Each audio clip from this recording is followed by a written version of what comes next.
Hi, David from Real Food for Life again. Today's the 21st of January 2021 and another beautiful Melbourne day, about 30 degrees currently. So I'm out and about enjoying it, getting a bit of vitamin D, which is always wonderful, especially in these COVID times to try and help, basically try and avoid it a little bit where we can.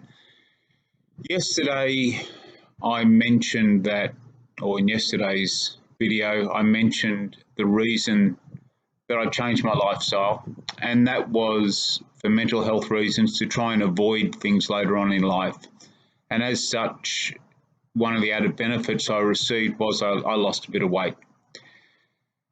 In doing that, I actually, in changing my lifestyle, I cleaned out my pantry, basically. So I brought my wheelie bin in, as we call it in Australia, or trash can, rubbish bin, whatever you like to call it.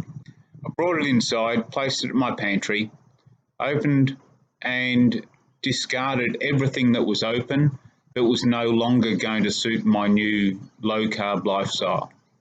And when I say everything, it all just went in.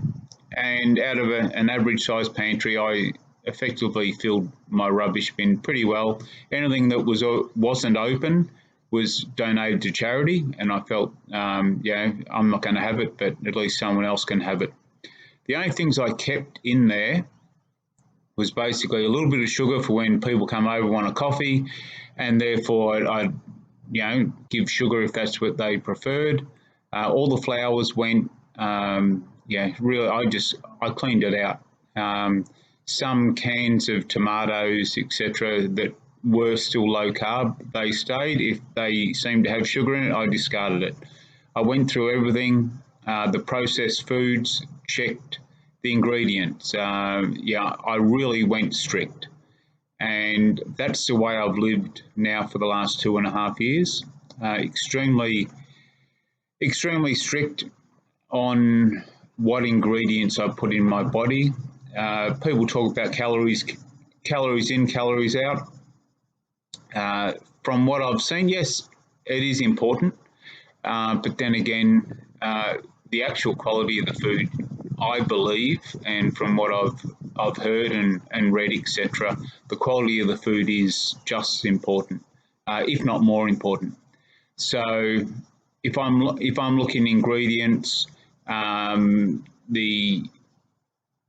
the nutritional information on the back of an item, I always make sure it is under 5% carbs. So looking at the 100 grams, if it was 5 grams or more, I'd put it back on the shelf. I'd just walk away. I wouldn't even look at the other ingredients. If it was under 5%, I'd then look at the ingredients, generally try to stay under 5 ingredients per item. So if it had say 10 ingredients, I'd look at it and say it was too processed, so I wouldn't take it. But also if it had sugars in it, if sugar is one of the items in there, I'd just put it back. Soy is the same. I don't have soy due to the hormonal effects it can have on people, and I don't know if I'm going to have those effects, but I just avoid soy completely anyway. And so that's what I did. I cleaned out my pantry and started living a nice clean life. And when I talked about calories in, calories out, I was going to the gym for the last 6 years, 7 years now. I've been going to the gym. So every day I'd be heading down the gym and running or doing weights, etc. And my weight may change a little bit. As soon as I'd stop, I'd put weight back on. But of course, initially I hadn't changed what I was eating. And as some people sort of say, you can't outrun a bad diet. And I had the bad diet. And when I'm at the gym, I was seeing people there, especially the last couple of years, seeing people there who would run and run and run. They'd be on the treadmill next to me for half an hour or an hour or something, or I'd be on the bike, and I'd see their body shape didn't change. So if calories in, calories out worked, and these people would say, they were eating a healthy diet. They were having personal trainers help them with their diet as well, and say do this and do that. But over the years, I didn't see these people's body shapes change, and here I was, I leaned down once I changed my food intake as well as the exercise. So that's part of the reason why I believe calories in, calories out. As much as it's great in theory, it's not 100% of the answer. The other part of it is hormonal, reducing the insulin, and and that once the insulin is reduced, because your blood sugars are reduced, then you're able to burn more fat and you're not actually storing it, which is what insulin does. It's the hormone to make you store fat. Get the sugars out of your system and store them. So part of that also comes along to timing of your meals, and I'll go into that another day.